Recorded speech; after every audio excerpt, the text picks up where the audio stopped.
আজকে তো দুপুর দুপুর বেরিয়ে পড়লাম একটা স্পেশাল মানুষের সাথে দেখা করার জন্য। তোমরা তো ফার্স্ট পার্টি দেখেইছিলে। আমরা আজ মায়ের কাছে এসেছিলাম পুজো দিতে। এখন আমরা মায়ের কাছে পুজো দিয়ে সোজাসুজি চলে যাচ্ছি ব্যারাকপুরে। কিছু কাজের সূত্রে এখানে যাওয়া হচ্ছে, সে কারণে ভাবলাম কেননা আজকের লাঞ্চটা ডিবাবি থেকেই সেরে নেওয়া যাক। আর রাস্তায় যেতে যেতে একটা আখের রসের দোকান দেখতে পেলাম, তাই দাঁড়িয়ে একটু আখের রস খেয়ে আবারও বেরিয়ে পড়লাম।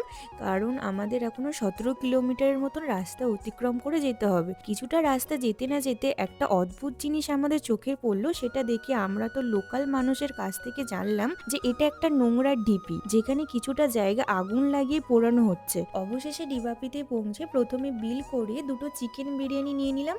আর চিকেন বিরিয়ানির টেস্ট ওয়াইজ আমার কাছে মোটামুটি লাগলো, কিন্তু এখানকার অ্যাম্বিয়েন্সটা আমার খুবই ভালো লেগেছে। দেন আমরা বেরিয়ে পড়লাম সেই স্পেশাল মানুষের সাথে দেখা করতে। সে কারণে রাস্তা থেকে কিছু জিনিস কিনে নিলাম। আমরা এখন যার সাথে দেখা করতে এসেছিলাম তার সাথে তো আমাদের দেখা হয়েইছে, কিন্তু কিছু কারণবশত তাকে তোমাদের সামনে আনতে পারলাম না। ইন ফিউচারে যদি কখনো সম্ভব হয় অবশ্যই আমাদের ভিডিওতে তোমরা দেখতে পাবে। চলো আজকের জন্য এতটুকুই, আমরা এখন বাড়ি যাই। তোমরা এমন মিনি ব্লগ দেখার জন্য সাবস্ক্রাইব করো। টাটা।